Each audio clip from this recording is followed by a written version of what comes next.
Yeah, kid. Welcome everybody back to another episode of the Handsome Homebuyer podcast. My name is Charles, aka the Handsome Homebuyer, aka Captain Permit, aka El Judío Maravilloso. Do you know what that means? No. The Marvelous Jew in Nice. Spanish. You know I was Spanish in a previous life, right? Yes. All right. What's going on? What's going on in the world of Handsome today? A lot of bumps, a lot of bruises, but we're pushing forward in our commercial project. Obviously, when you guys get into something, you gotta educate yourself to the point where you feel comfortable enough taking the leap, but ultimately you have to leap into doing whatever you're doing. Like when I first started flipping houses, I trained for 3 years with my old mentor, Carl Chavone, and I got to the point where I'm like, okay, I've learned enough, but I have to, grab my balls and jump. And when I did that, obviously there's trials and tribulations, but you learn. You can only learn so much from a book or from somebody else. You have to kind of get into it until you can kind of fully immerse yourself and understand. So that's what's going on in the commercial world right now. We got our phase 2 environmental report back on our North Massapequa property, which seems to be okay, but there's a couple things we got to look at. But that's an experience. We got old tanks in the ground, which were tested and good, but they're going to have to come out because now we have to build a building that's going to be over the tanks, and you can't build the building over the tanks. So it's a process. So what you do is, you know that the first one's not going to be the best one. You know that you're going to, take a couple of hits on it, but just as long as you get in safely, you make some money, you're going to be better on the next one. So don't be afraid. You got to jump. With that said, before you jump in the fix and flip world, you got to call the captain. 516-513-8838. If you need plans, if you need permits, Lord knows the towns are crazier and they're only getting crazier. You need us, give us a shout. And obviously, if you have a house that smells like cat pee, it's dated from the 1960s, or has human waste running past the basement steps, not to mention commercial property of any kind, I want to buy it. 516-777-SOLD. All right, today we have a very interesting, very dynamic, very multifaceted. I was thinking about it in the shower this morning, not in like a sexual way, but you're like a very ironic dude. There's like many levels to you. Only because I've known you for so long do I get it, but it's very interesting. So today's guest is a pretty long-time friend of mine at this point. We met a year before Sandy. 2011? 2011. We met. It's 2011. I've always admired him. He's a brilliant man. He is basically what entrepreneurship is. He starts multiple businesses, which we'll get into in a few minutes. He works for Pitney Bowes. I call him the king of direct mailer, the king of data, the king of digital content. I mean, he's done it all. Very, very cool. Not to mention he's jacked out of his mind at 47, going to be 48 on Friday. Yeah. And has a smoking hot 21-year-old girlfriend. Cue the picture of the girlfriend. Life is good. Nathan Cooper.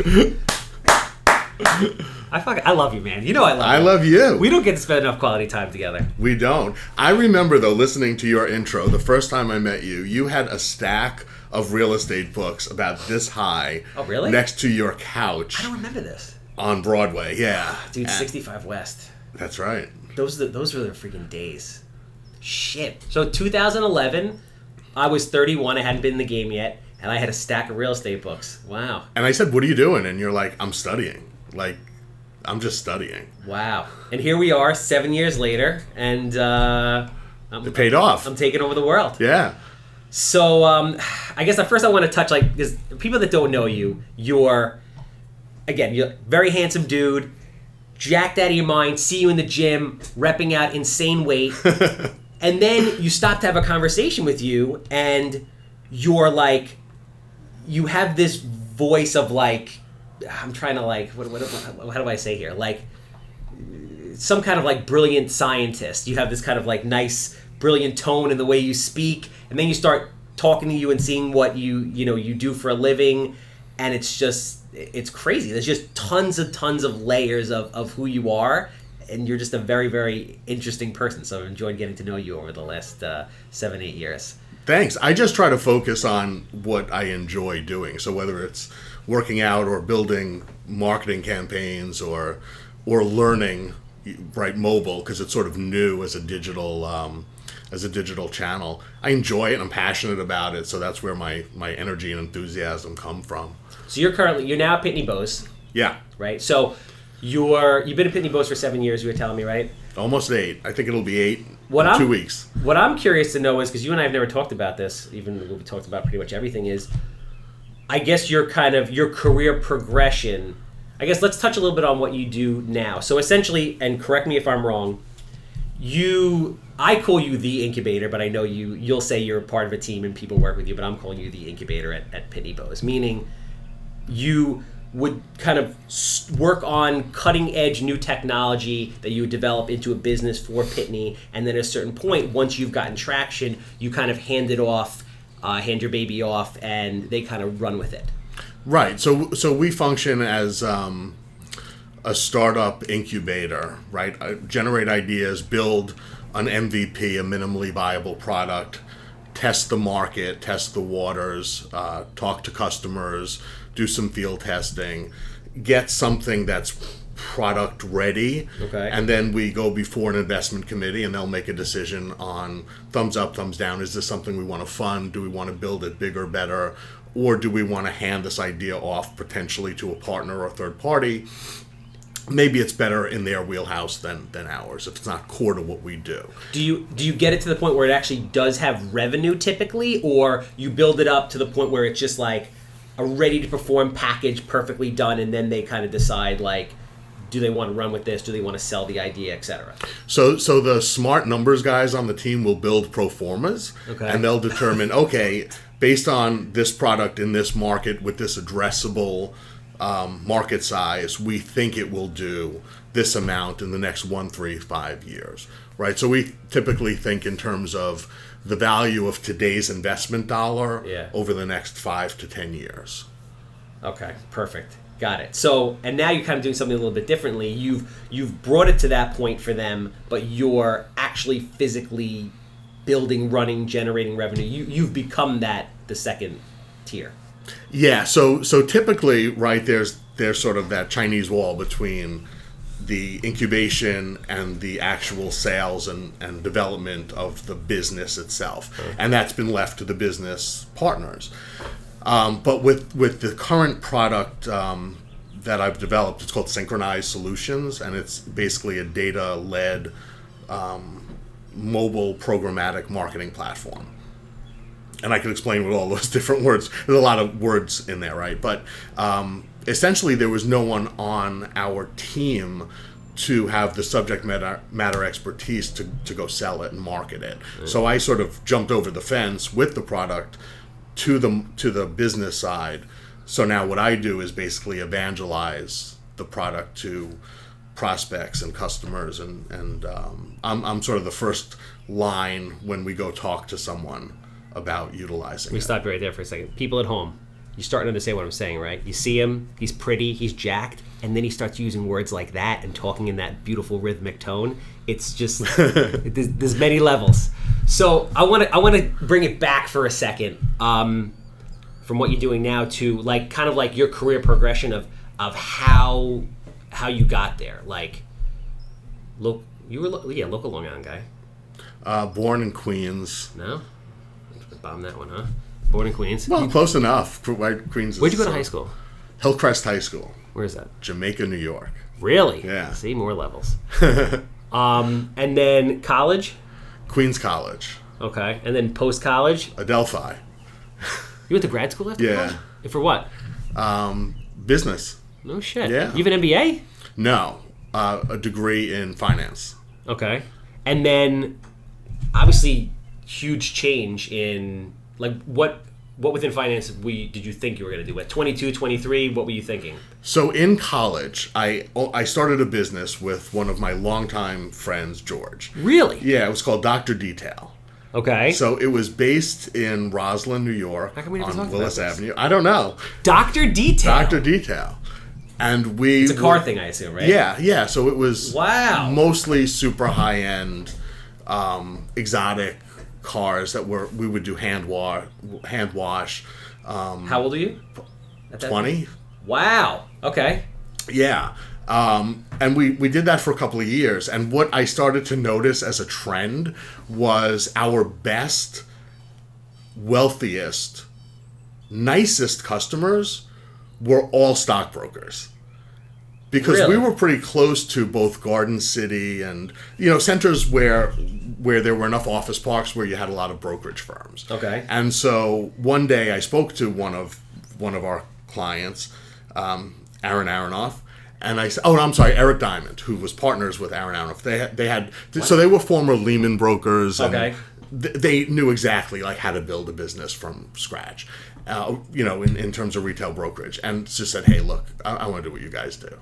This is definitely a nice little business, but it's just that. It's a little business. I want to be on the other side. What were you doing within, so I guess let's talk about that. See, now there's, again, more layers. So, like, you've essentially been entrepreneurial your entire life, from the time you were 20 years old starting a business through what it is that you do now. Yeah. How was the process of, 20 years old to start a business like that is not a joke, man. That's like, you rented space in an expensive part of Long Island.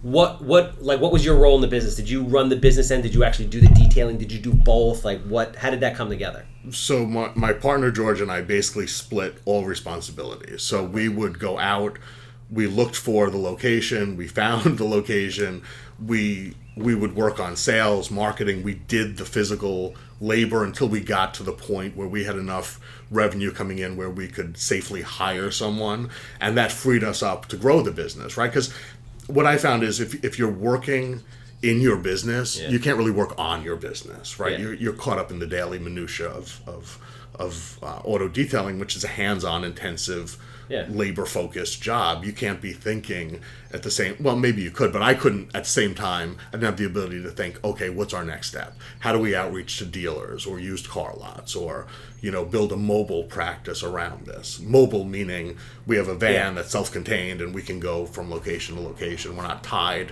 to our physical location and the distance decay around that. Wow. So what the majority of the business... So how long did that business run for? We had it for about 3 years. And then you sold it ultimately or shut it down? We sold it to who at the time was our chief competitor. Wow. So, and the majority of the business was from dealerships. How were you driving traffic at that point? It was mostly retail. We were never able to get the wholesale part of the business as robust as we would have liked. So about 70% of our business was retail. Which is interesting because I feel like that's harder to do. And that was 27 years ago. So straight retail business. What were your, being today the king of marketing, what were your marketing efforts like? Like, how did you bring those people in? What did you do? I'm curious. We utilized the two most basic small business outreach tools in the world or in the country. Penny Saver and Valpak. And we really had no sense beyond that for how do we target and identify. Look, in retrospect, right, what we could have done is go to all of those different real estate firms or brokerage firms and buy them lunch and say, hey, we're here. We do pickups and drop-offs, right? You guys are working 10 hours a day.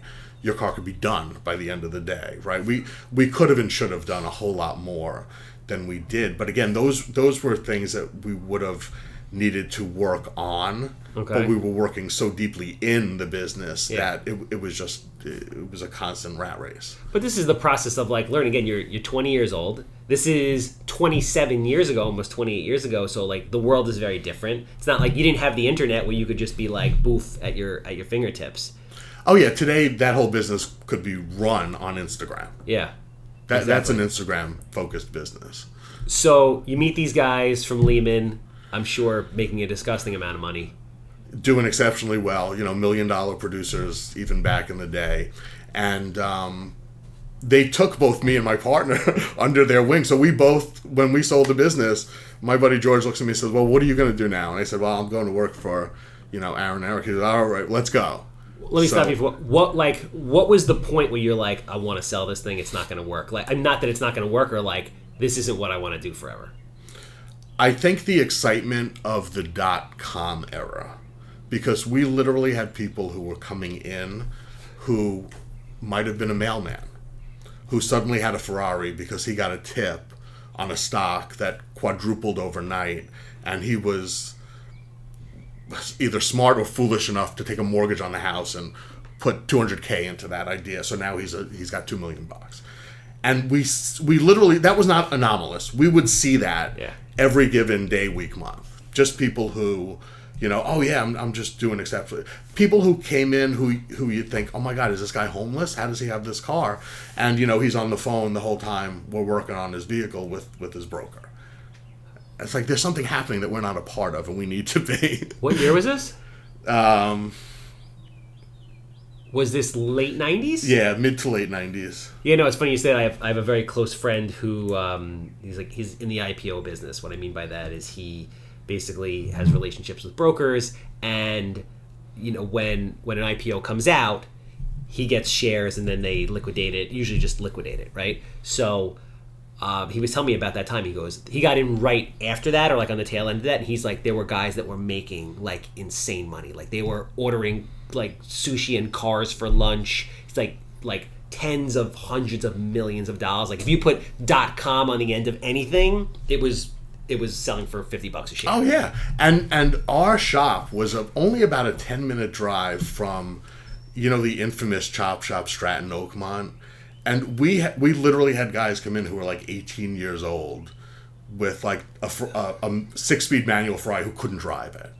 It was you could feel in your heart the pain of the clutch as they would pull onto the lot, and it's like, oh my God, and it's like, really, this is your car? Yeah, I made $300K last month, so I bought the car. What? They're living with their parents. It's just... For those of you who don't know, Stratton Oakmont was Wolf of Wall Street. Yeah, Jordan Belfort. So your Classic. your office is right there, like on that row? Yeah, he was on Marcus. I think their office was on Marcus Boulevard or Marcus Avenue in New Hyde Park, and we were literally, if you went down to the next major intersection, made a left, we're like 4 blocks up. So you sell the business because you had success, which is cool, but you're like, I want more. Yeah. We both wanted to be a part of what we saw as maybe a once in a lifetime excitement. Were you kind of in the middle of it, the beginning, or more in the tail end when you made the leap? Beginning. Oh, so you got to ride that wave. We did. So after taking the Series 7 and passing and becoming legitimate brokers, so my friend George actually decided. His family, he's Greek, and his family has always owned diners. Okay. So he decided, you know what, he's done well, he just wanted to take a year or two off, traveled the country, so like literally just hopped in his car and said, hey, I'm out. This is after the brokerage thing? Yeah. Okay. Had a great run at it, not because we were smart or anything, but because whatever you picked, it went up.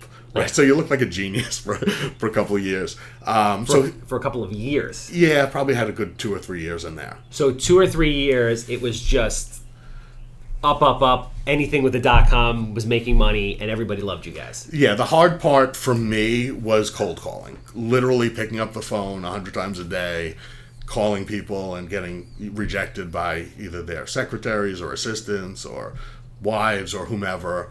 But calling and literally saying that you had the best idea in the world, and they'd be an idiot not to listen to you. Which is actually kind of the truth. At the time, you couldn't miss, right? It was hard to miss. We didn't. I went to work for Prudential Securities, which is where those 2 Lehman brokers had their practice. Okay. And, we were not like Joe's investment service. So we were pitching legitimate stocks, blue chips. Our goal was to get someone a couple of points in a gain in a week or two, and then go physically meet them. We were calling doctors, lawyers, professionals. So the goal was get a trade under our belt, build that relationship, then go meet them and try to get the whole portfolio, because we weren't interested in a $10,000 trade as the ultimate end goal. It was really that $10 million portfolio. So, but how did that cold calling experience kind of, because I worked in the Mako for 10 years, and I wasn't doing cold calling, but you would have, I'd done thousands and thousands and thousands of closes and sales.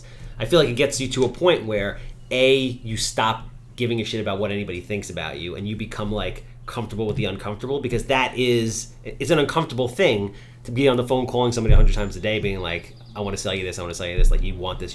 Yeah. The first 6 months was soul crushing. I literally did not believe that I would be successful at all. Really? And I needed the constant reinforcement of my two mentors, Aaron Aronoff and Eric Diamond, to tell me, listen, it's not the 99 people who call you an asshole or hang up on you or say they've got, who cares? Focus on the 1% that take your call, that do the trade with you, that are going to make you $600,000 this year or whatever. That's the focus, not the no, it's the yes. And I literally needed that constant validation. So I was fragile. You seen the movie Boiler Room before? Yeah. So you know that scene in Boiler Room where the guy he's hammering the phone and it's not working, the kid who used to run the gambling thing, and all of a sudden he gets the doctor on the phone, he goes underneath his desk and he gets the first one. Do you remember that moment? I do. I have it on tape. We used to record all of our calls. I still have it in my attic. Really? Yeah, to this day. Tell me what happened.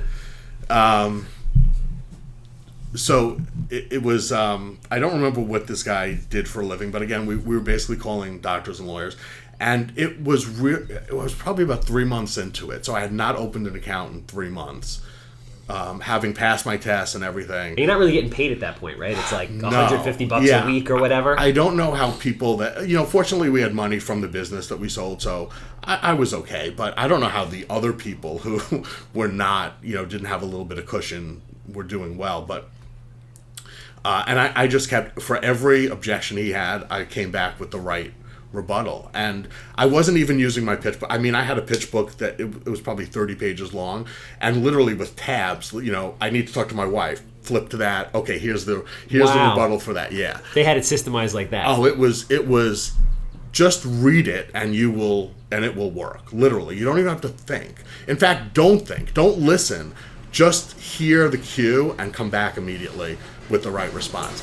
And it worked. I mean, at the end of the call, he's like, all right, I'll take 1,000 shares. And it was like... And you're just like, oh my God! Like, yeah. And then it's like a moment of panic, like, oh crap, what do I do now? Oh, right. There's a new account form, so... And basically what we would do is... I think it was called a quick open. So if we just had their date of birth and social, okay, we would get the account open. Okay. So, hey, look, it's trading at $15 right now. I want to lock in this price for you. Just give me your social, your date of birth. I'm going to get the trade done. I'll call you back with your confirm in 5 minutes. That way they couldn't back out. And that, well, I mean, you could back out, but normally they didn't. Hey, look, I locked it in for you for 15. Sometimes we'd have our assistants call them back if we felt like they were a risk. So, that was, and then from that point forward, once you do it the first time, and I guess it's like anything else, like hitting a baseball or golf ball, you realize, oh wow, it does work. Okay, now I get it. Wow, so you didn't pass it off to a senior broker at that point. You just if you got the deal, you closed it. That was it. Wow, and I guess the moment when you realize this is for real, you took off from that point. Took off, yeah. In my group, I won what was called the Top Gun Award. So at the end of the first year, who opened the most accounts, had the most assets, had the best book of business. So I won that award. I continued there for another 2 or 3 years before switching jobs and just totally leaving brokerage. So the one question I have about that before we go into how you switch job was, how do you feel? So I think they say sales is the lifeblood of every business. I was fortunate enough to be trained by my father's partner who sold Electrolux vacuum cleaners door to door in the 70s and was trained by Zig Ziglar model, Tommy Hopkins. You familiar with that? Yeah. So I'm very, very thankful that I had that experience, because that has enabled me. At first, when I was in sales, I was like, I don't want to be a salesman. You have this kind of negative opinion of salespeople.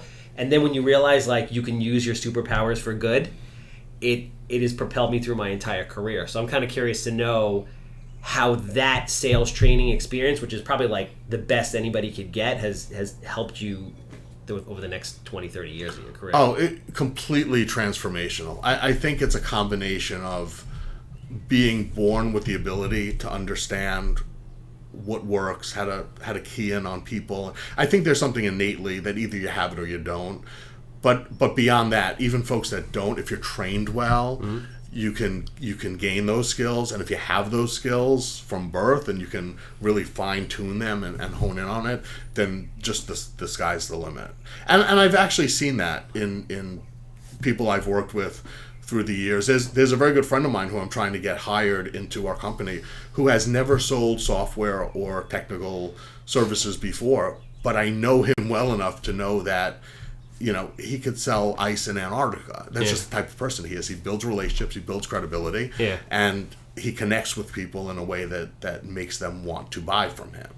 So the fact that it's a sale that he's not familiar with, he'll pick it up in a week. Is irrelevant. Yeah, the product is irrelevant. If you have the skill set, and if you believe in the product, I don't think the product is irrelevant. So I'm waiting to get to like the cliffhanger part of the story, which has to be like, all right, what happens at the? Did you leave? Like when you left, was it because it fell apart, or you left before? No, I left before. I was Wow. It's a bizarre it's a bizarre story, and sometimes I think about what would have been had I not left. But so about 3 years into it, pretty well. I mean, everything was on par. What I learned sort of early on was the trajectory that you set early on really sets the stage for how you do going forward. Can you course correct? Can you overcome? Absolutely. But if you're shot from a cannon right from the gate, and you take that first year or two and just master building that business to the point at which it's almost turnkey, if you need it to be, then that's a whole level of comfort that most people don't get to enjoy in life. And that's what I focused on, just taking those first 2 or 3 years, building the business. I did that. I was in a comfortable place. I'm having lunch one day in Garden City with a friend of mine, and at the time he was working at Citibank. And he was working on a project which was called City Trade. And that was Citibank's sort of low cost for entry trading platform, right? So it was going to compete with Schwab and like the discount brokers.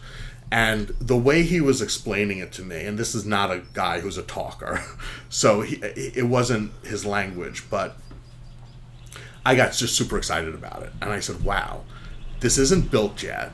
It's a business that's going to be backed by like the largest financial services supermarket in the world. I want to be a part of it. And so I said to him, who's running the project? Do you know the guy? And he didn't. But I said, but you could find out. And he said, yeah. And I said, get me in front of him. So he did. He got me a meeting with the guy who, his name, he has since deceased, but his name was Joe Schultz. And he was the project manager for Citibank. Okay. So when I met this guy, he was iconic. He had worked for Citibank for like 40 years. And whenever they build or buy a new business, he's the one who they put on it. So he's traveled the world, he's done it all, and he was trusted with taking a year or two and building this platform from nothing. And my goal was basically just to get hired. I don't know what value I bring to the table, but you have tremendous white space, and I love white space, and I want to be a part of it. So when do I start? What do I do? It was basically my pitch. I think it's important to kind of point out, but at this point, you're crushing it as a broker, right? I was doing well. I was making more money at that point than I ever thought I would make in my entire life. So, I mean, it's very, very rare for somebody to walk away from that. It's a big testament to like your character and what drives you and what's like truly important in life. And I think like people that are ultimately very successful, as you've been and developed many businesses, like it's not about the money, the Ferraris, and all that. So like it's very admirable and shocking that you could walk away. I thought you were going to tell me like the market fell apart, you were like holy shit, and then you went into something else. But you actually left at the high point, making a ton of money to pursue something that could have flopped, could have been anything. I totally left at a good time, and I was so eager to begin the next chapter that I didn't even sell my book of business. I gave it to someone who took it over for me, and that was a major, that was a decision that I made. I just decided, you know what, the time is right, and I don't want to be a pig about this, and I've done well, and let someone else do well now with it. So wow, and I still keep in touch with the guy who we just talked about 2 weeks ago, with the guy who bought the book of business. And is he still in the business? Yeah. No, he went independent probably about 10 years ago or so, and he's part of Wells Fargo Advisors, and he's got like 3 offices, I think 2 in Nassau, 1 in Suffolk. So he's built a little empire for himself. And in the beginning, we used to talk about the business, and probably after the first month or so, I was like, you know what, do your thing, and I'm happy. We'll bullshit, but I don't want to know about the business. Just run it the way you do. I want to touch on something for a second. I mean, I know this because I know the kind of person you are, and I know your heart and how you are with people. But you have an unbelievably extensive network, like, an intense network of people. You've helped me in a ton of different ways just recently with the deal that I'm doing. So I guess, like, kind of your advice to people on, how to build a network of people that, you can help and they can help you, because you've done it better than anybody I know. I believe in keeping it simple. I don't believe in monetizing relationships. I think that connecting with people is just, it's a human trait and it's enjoyable, and don't monetize that. Just, if there's a way that you can help someone, help them. It'll come back to you, right? It's I know it sounds like almost Buddhist in a way, but it's really about just being genuinely true to people and understanding them for the value that they bring to your life, and not about the value that they bring to your business. If you could do business with someone, great. If not, that's okay too. You have a new friend. Yeah. So I would just say don't monetize relationships. Enjoy them. And that's evident in everything you do. Like, you're extremely approachable. You're very nice. You'll do anything for anybody. You don't want anything in return. But ironically, that seemed to probably have helped you build this massive network of people that has helped you, and you can help them. I think so. I hope so. Right? Because it felt right. So I'm kind of curious to know. So obviously, like, I guess how old were you when you left brokerage? Probably about 30, okay. Early 30s. So you bounced around, had a bunch of different experiences in your 20s, and then ultimately you now start going into more of like the corporate. The corporate world. Which is that, like, you and I have had these kind of like discussions about the corporate world. How was that from being something that's like basically you always ran your own business? Even when you were a broker, you were running your own business. Yeah, it's your business. You're a 1099 guy. You're the detail shop. From the time you were up till 30, you're running your own business. How was the transition to corporate America? I enjoyed it. Yeah. I live for the Matrix, and I know we've had this conversation many times, and it's almost counterintuitive to the things that I enjoy doing and the way that I enjoy working. But even though I've been in corporate America ever since then, I've really been blessed to have the freedom to pursue what I want, how I want. So for me, I feel as though it's the best of both worlds. Yeah. I have my entrepreneurial side where I'm free to do whatever I want, right? Like, we're here chatting on a Wednesday morning. There's however I spend my time, it's toward my business, right? And I make those decisions. But at the same time, I have the backing of a $5 billion company. So if I need to go spend money on something, or if I need to jump on a plane and go to South America, it's all there for me. I don't have to worry about sort of the micromanagement of things that don't interest me. No, it definitely it makes sense. And with Pitney, like, I know you've traveled all over the world. I think I want to touch on something also, which is like kind of a big thing you see on YouTube and social media. Like, again, I know you, so I know that, like, you are one of, if not one, like, the most hardworking person I know. Like, you're 24/7. Like, you're the guy. If somebody owns a company, you're the guy they want, because nobody has a work ethic like you. So I think there's kind of like this fallacy where people think that they can get ahead without completely busting their ass.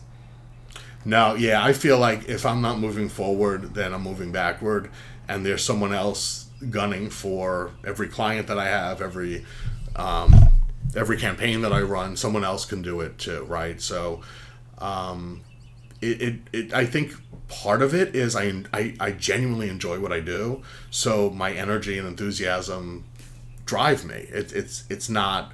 I don't wake up dreading the day. I look forward to what's going to happen today. And I think the other part of that, which I probably need some therapy for, is fear, right? So I'm terribly fearful that one day it'll all just stop, right? So I have to get all I can done before that happens. Where do you think that, and I always kind of like dig into this with people and myself on a daily basis. So where do you think, I was going to ask you, like, kind of, at 47, 48, and I'm 39, going to be 40. I mean, we're not old, but we're not super young, but we're pushing harder than anybody else I know at any age. So it's like, what fuels that kind of fire. You mentioned fear, like where does that kind of like stem from? Do you know? Like where did that come from? I mean, I guess it's different for everyone. I think for me, it's probably from my family. So, perfect example, right? The when I left Prudential Securities, my parents thought I was crazy. My dad ask you that. Taught in the same school his entire career. Yeah. It's like, how do you leave a job? And same thing when I left Citibank to go to Bank of America, or Bank of America to go to AIG, or to come to. It's like, what? Are you insane? You don't leave a job. And it's not like I was bouncing. I spent a decade at Citibank. I spent 5 years at Bank of America. And I try to review my life and my career in 3-year sprints, right? Okay. So over the past 3 years, what have I accomplished? What does the next 3 years look like? Am I in the right role for that? And that's just how I've been wired. But interesting. I think both my mother and my father's families both had businesses during the Depression. And those years, I think, shaded their ability to make perhaps decisions that were more from a position of power and were more based on, well, what's the worst case scenario? Meaning, since they witnessed that firsthand and lived through it and suffered. Yeah, it's like, you and I were fortunate enough to be. I mean, I think 2008 was a great thing for us in the sense that we got to see that at a young age, and that's like burned into our mind. Can't let it control you, but like there's a lot of people that have been working their entire life and who are like, let's say 30 now or whatever, and they haven't seen that. They don't know what that's like. But I guess it's just a matter of like how it affects you. Yeah, and I get it. Toward the end of my tenure with Citibank, there were people who retired on Citibank pensions because the stock was $50, $60, $70, and when the stock hit $3 and change. Yeah. These were people in their 60s and 70s who suddenly had to come back to work. Yeah. Like, they couldn't pay the bills. So the shit's real. But I think growing up in an environment where the consideration was always, well, what's the worst? Think about the worst and not think about the best or the opportunity. It sort of probably stoked that fear. But at the same time, which I find really interesting, and I'm curious to know how you overcame this, you overcame that. Like you're hearing like the noise of that, and you have like a certain amount of hardwiring just because you've been around it and it's genetic. Yet you did the opposite. It's a process, right? And not always, because it. And look, absolute full disclosure, full transparency. 3 years ago, when you told me that this is what you were going to be doing, if I had the balls, I would have said, "I'm in. Let's go do it. I don't know shit, but teach me, and whatever value I add, just pay me accordingly." Did you like the idea? I loved it. Still do. Wow. I'm totally envious that you went from a total comfort zone to creating an entirely different comfort zone in a different universe. Like, you're not even on the same planet that you were in 10 years ago. But you've basically, and that's the thing, and that's why you and I have these great banters, and I love it because you and I are we walk the same path, just you do it in corporate America and I do it on my own. But we're the same person because you actually do the same shit that I do, right? And we're wired the same way, because you just said it before and I didn't realize about it. He's like, I have a short attention span. So I do what I do because I get bored really easily. So I'll bring something to the point of mastery. It's like, okay, great, we flipped 100 houses this year. That's cool. Prove we can do that.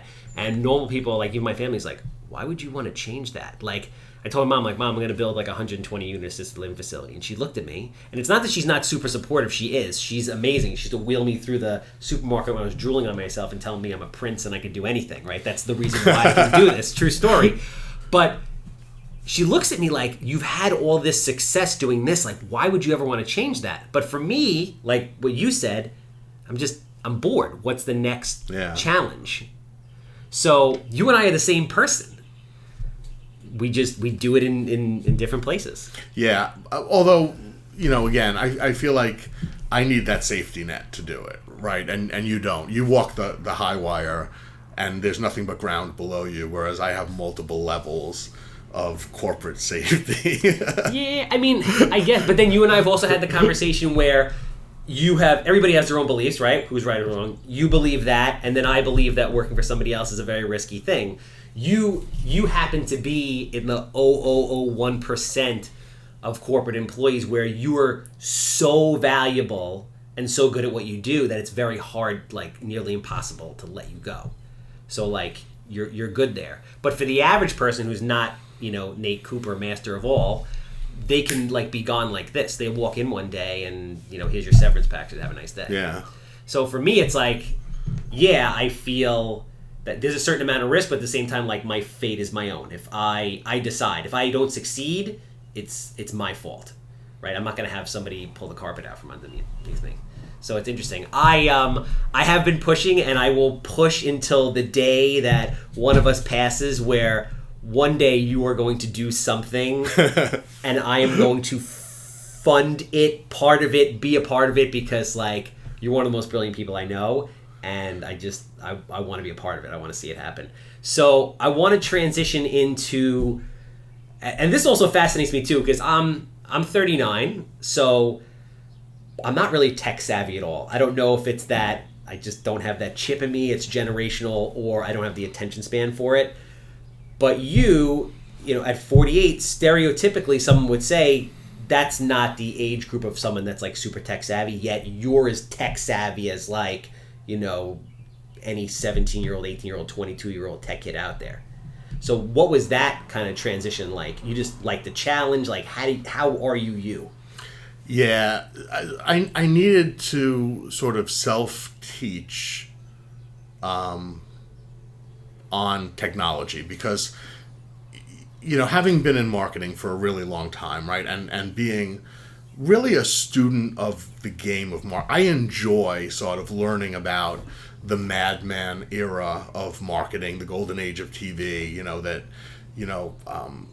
personification of brands and products was really how marketing manifested itself, right? Tony the Tiger, the Michelin Man, the Geico Gecko, right? It's hard to sell insurance, so sell a gecko. It's easier, right? The guy's your friend. That does not exist anymore. It's data now, right? And if you go into any marketing organization in any major company, you don't see creative minds. You don't see copywriters. You don't see people drawing logos for the most part and taglines, and you see people crunching numbers, right? And that's been sort of a slow build over the past 10 or 15 years as mobile devices have become really, really good exhaust pipes for kicking off a ton of good data. And I needed to learn that, right? So it was a journey for me to teach myself that I didn't want to rely on someone else's interpretation of how that would manifest itself or what it would mean. So I basically just became a student sponge, and I soaked up anything I could on how people were using data, how organizations were gathering data. And that was really fundamental in the research and development for me of building the Synchronize platform, because I know what data I wanted to include. And the first couple of years were really just making those relationships work, right? Finding the Facebooks and the Twitters, and at the very high level, the cell providers, and at the very low level, folks who might manage 2 or 3 shopping malls, but they have beacons and they're looking to monetize that data. And so how do I suck in all that data, and then leveraging the resources that the organization has, normalizing and conflating hundreds of data sets together that were never meant to talk to each other, never meant to interface with each other, but need to, so that I can understand Charles when he's in his car, when he's out of his car, when he's shopping, when he's sleeping, right? All those different signals that people give off when they're going about their normal behavior, they're in one of those databases, but we need to stitch that all together so it's a unified quilt.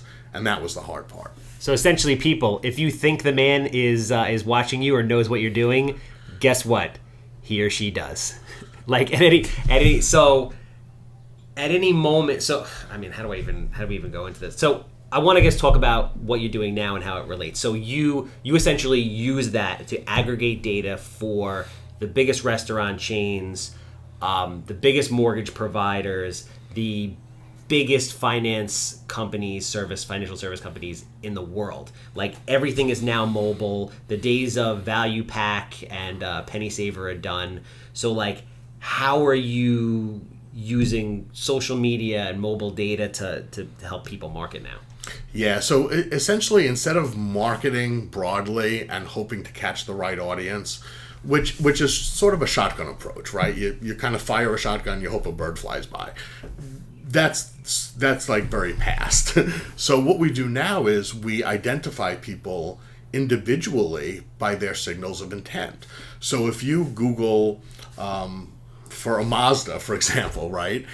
Now we know you're maybe a car buyer. And then if we overlay into that your demographics and we see how much money you make, what kind of car you're driving, and then maybe your other behavior. So maybe you drive by a Mazda lot every day, a dealership, right? You don't stop in, but we know that you're exposed to that. Things like that. So now we could start to get messages in front of you to either enhance that Mazda message, or if, Audi is the brand that wants to sell you a car, we would provide competing offers, right? So we would get Audi in front of you, 2, 3, 4 times a day, so that now you're considering and have an awareness of that brand and their value prop. So it's really based on signals. We look for signals. We build models based on demographics, psychographics, locations, and then customize that so that our clients will get their marketing message in front of the right person before a purchase decision has been made. Jeez, I mean, and you must work with some of the most brilliant people in the world. Like, I know that you work with the Googles and the Facebooks of the world and like all the top tech talent. I mean, that's got to be sick. It is. They're incredibly impressive. What's really fun though is literally getting in front of someone who doesn't know what's possible.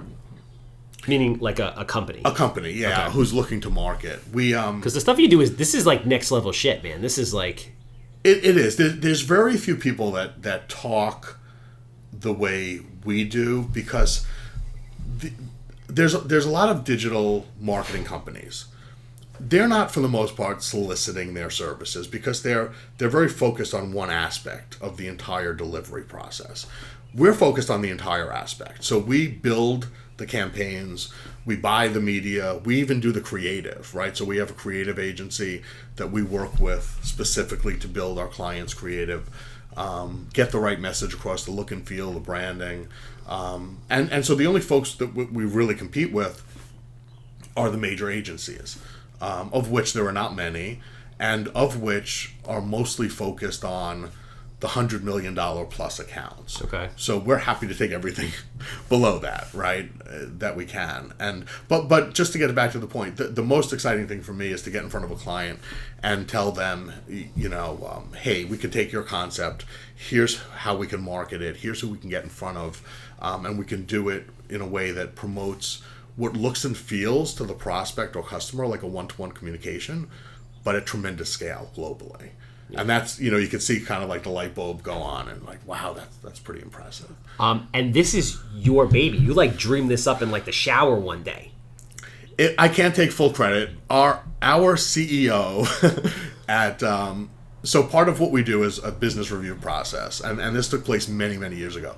But we do a quarterly business review. So the entire innovation team was in front of our CEO and the board, and they basically said, what are you working on? Can you figure out a way to enhance the value proposition of direct mail? And we took that as an action item, right? So when the CEO tells you, hey, go work on this problem, you work on it. And that was something that I specifically was challenged with. And our first go at this was really to leverage mobile data as an enhancement to direct mail. It morphed into this over the years, where now we do some digital campaigns that have no reliance on direct mail. Many of our clients, especially the financial services firms, the insurance companies, the banks, the mortgage companies, they still do a lot of direct mail. So for them, the ability to amplify their direct mail files is really important. But for a quick serve or casual restaurant or a big box retailer, they might not be interested in direct mail. They just want to get the right message in front of the person who's searching for the product that they sell. So essentially, so I understand. So direct mail, you and I have talked about this at great lengths over the years, that like direct mail has a low but very predictable conversion rate if done the right way. And these guys actually, like, when I talk about quantifying things, like you and I have had conversations where they actually figure out what day has the least amount of mail coming into your mailbox so they can have their offer served up on that day, so the likelihood of it opening is greater. And then they know exactly, like probably to the cent, what their average customer is worth to them, and then that's how they do the numbers to figure out that it works. Yeah, and we should also mention the one challenge with direct mail, which doesn't exist in the digital world, is attribution. So we don't know what sales and relationships are built based on direct mail, because oftentimes it's a fractured process where you might get the Pier 1 catalog, for example, in your home. That's an expensive mailing, right? There's high production cost, there's high postage associated with getting that. It's got to be like a $30 to $50 book. It may not be that high, but it's definitely in the dollars, right? Okay. It's definitely more than a digital impression, which could be 0.7 of a cent. Yeah. But if you go to Pier 1's website and you don't reference that catalog number, they can't attribute those sales to the fact that the catalog sat on your night table for a week or whatever. So there's a broken chain of custody there in terms of the attribution, which doesn't exist in direct with digital. So if we send you a digital impression, we know you've been exposed. We can tell you're clicking, right? So we use pixels, we use UTC codes. We could track your behaviors digitally. That doesn't exist when your starting point is a first-class mail piece or even a bulk mail piece or a catalog mailer. But what we do notice is that direct mail tends to improve all channels. So after a mailing, we'll see website traffic go up dramatically for that brand. We'll see search traffic go up dramatically for that brand, right? So people may not even remember the catalog. They might not remember pier1.com, but they'll Google it. So Google will take credit for that sale, but really it was the catalog. Interesting. So I guess it just goes back to like, sales and marketing isn't about one thing. It's about doing 30 different things consistently well all the time. And then part of it, you're not going to even know where it's coming from. But like what you guys do is a new world where you can literally drill down. You know exactly, like the customer knows exactly where that transaction is coming from. Yeah, and we can prove it too. So what we always do where appropriate is leverage geofences. And geofences are virtual boundaries around physical locations. So if we're marketing for a restaurant, for example, we know who was exposed to our ads, we would then be able to identify them as showing up to the restaurant. We could also look back in time and understand, hey, we served Charles an ad for this restaurant. He hadn't been there in a year, and now he's been back 3 times since, right? And he's there for 20 minutes at a time. So we can assess the value of that marketing to you individually or segments, right? So groups of people like you. So, I mean, obviously this is all done via algorithm to tens, if not hundreds, if not millions of people. But like, who decides? You guys have essentially meetings where you review certain types of data, someone builds an algorithm or, and then just goes with it, runs with it? Yeah, we'll have strategy teams that meet, that will determine, okay, what's the desired business outcome? What's the best way to achieve that? We will loop in, where appropriate, the data team or the marketing team from the client side, bring everyone together either virtually or physically, and put our best foot forward and say, here's how we think we should achieve this, and this is our best thinking on it. What do you guys think? You live and breathe this. It's just because I'm obviously one of those guys who's like, anything's possible, but hearing what you do at the scale you do is mind-blowing. We're talking about millions, tens of millions of people, I mean, literally globally, and it's like happening like this. And it's changing so fast. Yeah, I mean, the interesting part is, and most people don't realize this, and it's sort of weird to even think about, but we probably cross into and out of hundreds, if not thousands, of geofences a day. So every time you walk into a store, you're hitting a geofence. But even just on city boundaries or county boundaries, right? So what we'll do for some of our larger applications, sometimes municipal applications, is we will geofence the airport. So who's landing at JFK? Where are they going? Are they hitting Manhattan? Are they hitting Queens? Then specifically, what part of Manhattan? Upper West, Upper East, Hell's Kitchen. Then specifically, what building are they? So you build these sort of succession models where you can understand that people from Topeka, Kansas will generally go here, here, here, and then by understanding what that looks like in reverse, you can predict what other people with those same behaviors will do going forward. Which makes it really easy to get the right message in front of them. No, I mean it all makes sense. It's just it's fascinating, man. I guess I want to kind of close out on this. I know you're typically used to dealing with massive, billion-dollar, multi-billion-dollar companies. But if you're talking to the mom and pop, if you're talking to the startup entrepreneur, how do you suggest they use their advertising marketing dollars best via social media, or how can they kind of utilize some of the things that you do in a way that's a little bit more cost effective for someone that doesn't have a $2 billion marketing budget? Yeah, for a small business, the best scale is local. Most of their customers are coming from a very, very small catchment area. The one nuance to that is people might not live in that area, they may work in that area, so they live elsewhere. So by understanding, and there's enough free applications out there.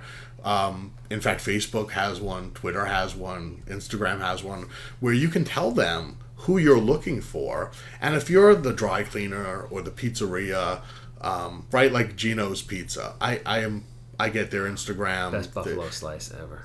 Exactly. Oh man, it's so good. And great Instagram too, right? Yeah? So their social media is spot on. They know exactly how to message appropriately, and it's virtually free. In many cases, completely free.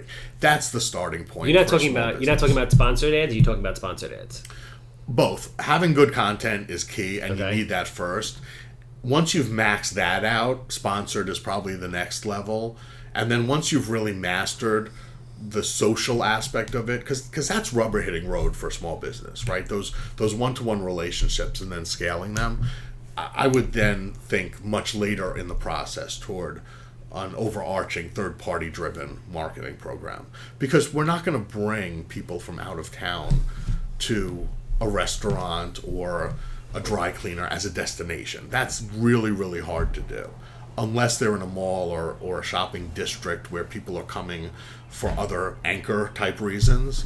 But to bring someone to a dry cleaner or a local restaurant, focus on the local, focus on the social. What do you think about, even today, direct mailer? Oh, direct mail is huge. It's still probably the highest performing conversion channel that gets the least credit.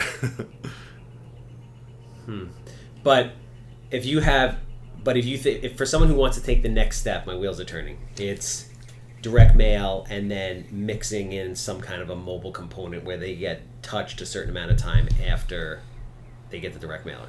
Yeah, well, what we found the secret sauce to be for our clients is if you're destined to receive a direct mail piece, let's say the 15th of the month of June, we will start delivering to your mobile device, even to your digital devices, right? So your desktop, your laptop, the same look and feel, the same branding, the same call to action, the same ad, essentially, that you're going to see in the mail. And we're going to also continue that for another 2 weeks after the in-home date. Okay. And what we found is twofold. First and foremost, we can pretty safely double the performance of that direct mail simply by overlaying digital. Okay. The reason being, we're priming the pump beforehand, Yeah. and we're reinforcing the message after. So we take the mail moment, which typically lasts 30 seconds, and we're extending it over the course of 2 weeks. So that's one. And number two, there are people who, for whatever reason, will not respond positively to a direct mail piece. They'll take it and they'll throw it out directly. By hitting them with digital for 2 weeks, we're capturing a digital native audience that would not have responded to the direct mail piece. So it's twofold, right? better direct mail performance for the folks that will respond to direct mail, and incremental performance on the digital folks. Do you have any, because direct mail is huge in the real estate world, it's huge in every world. Do you have any suggestions as far as, some people use yellow letters, or some people make it look like there's handwritten on there, and some people just put stickers or whatever. Are there any kind of tips that you can give people on making their direct mail more effective as far as design goes? It's really case dependent, and there's so much in terms of technology into, this year, right? So I attended, as I do every year, National Postal Forum, which is run by the U.S. Postal Service, and it's about a week of just learning about what's new, what's exciting, what's working, So I gave 2 learning sessions at that event, and I attended a whole bunch. And so this year, a lot of people were talking about dimensional mail. So that's sort of 3D mail. It's not flat. It's not a square box. It's something unique, eye-catching. It has texture. It has weight to it. It feels good in your hand. It makes you want to open it. So there's always a way to sort of improve, but I always believe in sort of crawl, walk, run. So just try a mailer first. Very basic, simple, low cost, first class mailer, or even bulk rate mailer. See how it does, right? To set a high watermark, see how that does, and then improve from there. Because every time you improve, you're adding cost, and there is a point of diminishing return, right? So you want to figure out where that diminishing return lives on that continuum. I think the big issue with a lot of people with direct mail or with marketing in general is they cut the cord very early. Like they'll send direct mail, they'll send out $2,000 worth of direct mail twice, it won't work, and they'll say, well, this doesn't work. How long, if someone's going to do a direct mail campaign, like a wholesaler or someone looking to flip houses, what's the minimum amount of time you feel they have to test something in order to see if it's viable or not? At minimum of 6 months. Yeah. Minimum. Probably closer to a year. Yeah. It's a commit. Yeah. It really is a commit. And if someone's not willing to commit, then don't even spend that first dollar. Yeah. No, it makes sense. Bro, you're the fucking man. I love you. I appreciate you coming down. And the very cool thing is I feel like I even got to know you on a much deeper level, even though I've known you for 10 years. If you have a house that smells like cat pee, you want to call me. 516-777-SOLD. If you have a permit problem, 516-513-888.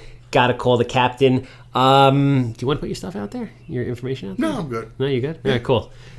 That's a wrap.